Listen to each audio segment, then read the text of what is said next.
Ошақтың күліне қазанымды жуып алдым. Қалайсыздар? Бұрын соңды көргенсіздер ме осылай күлге қазан жуу дегенді? Алдыңғы видеода айтқанымда қазаным қатты күйіп кетіп еді ғой.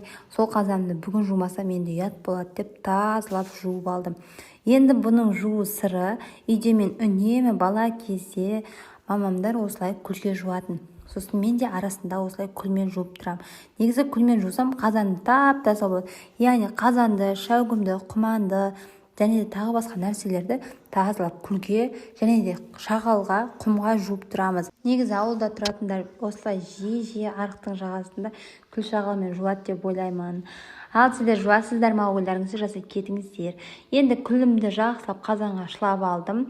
Одан кейін арықтың жағасына әкеліп тазалап жуып алдым. Кішкене кетпей қалған жерлерін қырғыштың көмегімен қарап алдым.